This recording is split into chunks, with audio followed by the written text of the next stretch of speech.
ये बात कई साल पुरानी है। रमेश नाम का एक लड़का था जो भूतों पे विश्वास नहीं करता था। उनका मानना था कि भूत प्रेत नहीं होते।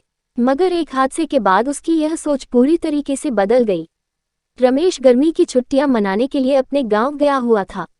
जब पहले रमेश अपने गांव जाता था तो वहां पर वह अपनी छुट्टियां आराम से मनाता और वापस आ जाता था।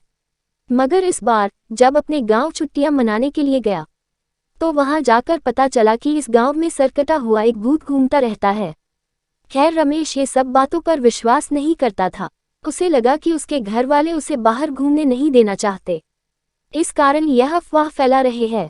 एक दिन दोपहर के समय गर्मी बहुत ज्यादा थी, इसलिए वह गांव की बगीचे की ओर चल गया। बगीचे में एक बहुत बड़ा तालाब था। रमेश वहीं बैठकर ठंडी ठंडी हवाओं का आनंद लेने लगा। थोड़ी देर में उसे नींद आने लगी।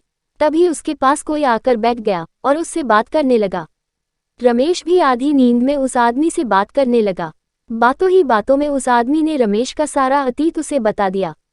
अपना अतीत किसी गांव के आदमी से सुन के रमेश की थोड़ी सी नींद खुली और उसने सामने बैठे आदमी की ओर देखा तो रमेश के होश उड़ गए, क्योंकि उस आदमी का सर था ही नहीं। एक ही झटके में उसकी नींद उड़ गई और उसकी आंखें खुल गई। तब तक वह आदमी भी वहां से गायब हो गया था। रमेश सीधा भागकर अपने घर आया और शाम को रमेश की तबीयत भी खराब हो गई।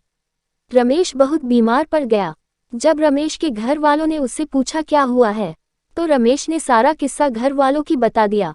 उसके घर वाले पास के ही गांव से एक तांत्रिक को बुलाया।